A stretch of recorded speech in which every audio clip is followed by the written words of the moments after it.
Assalamualaikum warahmatullahi wabarakatuh. Okey, hari ini saya ingin menerangkan berkaitan dengan model teknologi ataupun model reka bentuk pengajaran yang kita akan gunakanlah. Ada dua model, iaitu model AD dan juga model Azure. Hari ini saya nak tunjukkan dengan model AD. Okey, kita teruskan satu. Okey, pengenalan berkaitan dengan model AD ni didasarkan oleh Rosette pada tahun 1987 dan sering menjadi asas kepada model-model reka bentuk yang lain. Dan jadi model ini terdiri daripada 5 fasa, iaitu fasa pertama adalah analisis, fasa kedua adalah design, fasa ketiga adalah development, fasa keempat adalah implementation dan fasa kelima adalah evaluation. Okey, kita tengok satu.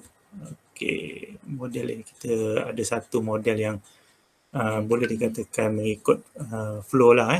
Flow iaitu langkah-langkah dia. Pertama tu analisis adalah analisis, design adalah reka bentuk, development adalah pembangunan, implementation adalah pelaksanaan dan juga evaluation penilaian. Itulah satu. Apa itu dikatakan dengan analisis? Okey, analisis adalah satu proses untuk mengenal pasti masalah, di mana masalah boleh dikatakan melalui proses yang dilaksanakan dan mencari apakah punca atau faktor berkaitan atau menimbulkan masalah tersebut.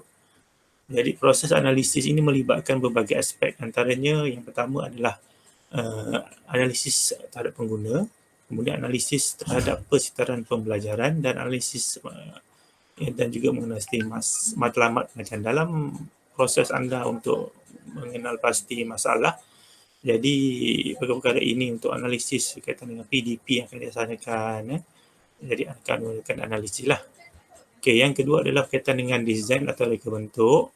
Reka bentuk ni berkaitan dengan bagaimana untuk menentukan cara pembelajaran untuk itu berlaku. Kita akan menggunakan atau menjelaskan berkaitan dengan pandangan keseluruhan mengenai rupa bentuk, struktur, pendekatan teori, jenis-jenis media dan juga teknologi yang akan digunakan. Antaranya adalah proses berkaitan dengan pembentukan objektif secara khusus untuk pengajaran yang ingin kita laksanakan, dan juga pembinaan item, pembinaan item-item untuk ujian. Jika kita mengajar di kelas, kita akan bina item untuk uji pelajar tersebut faham atau tidak. Kemudian dari situ kita akan reka bentuk juga untuk pemilihan strategi pengajaran. Kita akan reka bentuklah bagaimana untuk kita melakukan satu pengajaran yang berkesan. Okay, kemudian berkaitan dengan pembangunan atau development, yang ini adalah untuk bagaimana kita biasanya untuk mengarang atau kita untuk menghasilkan sesuatu bahan pengajaran. Jadi peringkat ini akan melibatkan bagaimana kita nak sistem sebenar atau dengan menggunakan sesuatu elemen media. Dalam konteks kita sekarang ni, anda semua dalam kursus EDUP 3053, iaitu pengenal teknologi untuk pengajaran dan pembelajaran. Jadi sudah tentulah elemen-elemen media dan teknologi akan dipilih untuk menentukan berdasarkan kepada keperluan pengajaran tersebut atau pengeluaran anda ingin mengajarlah. Kemudian bagaimana pembangunan akan diuji agar konsisten lah dan dapat beroperasi dengan berkesan. Jadi kita hendak membangunkan suatu media ataupun sesuatu bahan, kita mestilah kita uji sama ada ia berkesan ataupun tidak. Kemudian pelaksanaan atau implementation. Jadi selepas kita mereka bentuk, kita perlu laksanakan.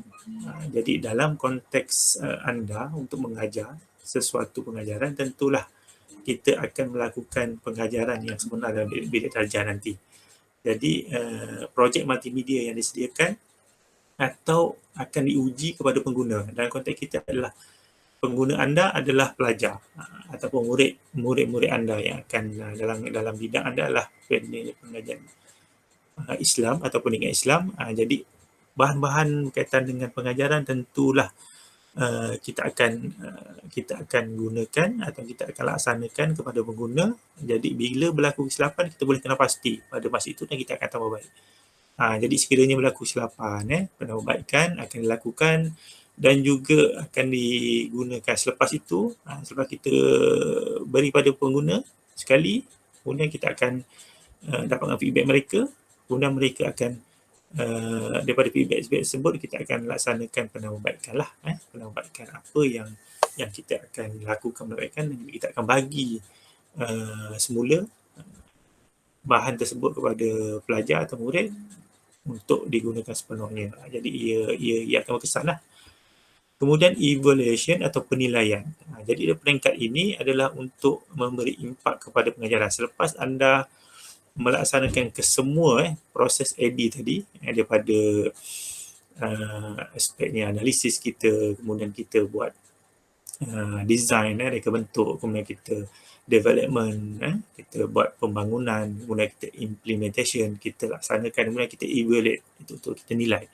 Jadi di sini ada dua penilaian yang kita biasa gunakan lah, iaitu formatif, iaitu penilaian yang merakumi setiap fasa dalam proses AD, kemudian penilaian sumatif melibatkan reka bentuk pengujian spesifik yang melibatkan maklum bahasa pengguna, isi kandungan, strategi, kemudian elemen multimedia yang digunakan seperti temu bual, soal sidik dan juga pengujian. Jadi perkara-perkara inilah yang akan anda lakukanlah dalam subjek ini, dengan menggunakan model ini dan juga akan model-model lain yang kita akan terangkan, kita akan gunakan juga.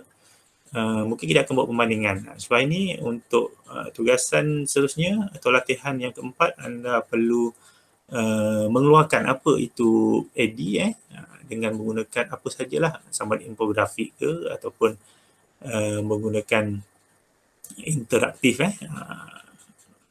Jawapan-jawapan tu mestilah ada elemen-elemen interaktif ataupun infografik. Okey, daripada situ sekian saja. Terima kasih yang saya nak sampaikan kepada hari ini lah. Jadi awak gunakanlah apa yang saya terangkan ni, dan juga nanti latihan yang dibuat, jadi sesuaikanlah dengan mata pelajaran atau subjek bidang yang anda akan laksanakan nanti. Jadi itu saja daripada saya. Sekian, terima kasih.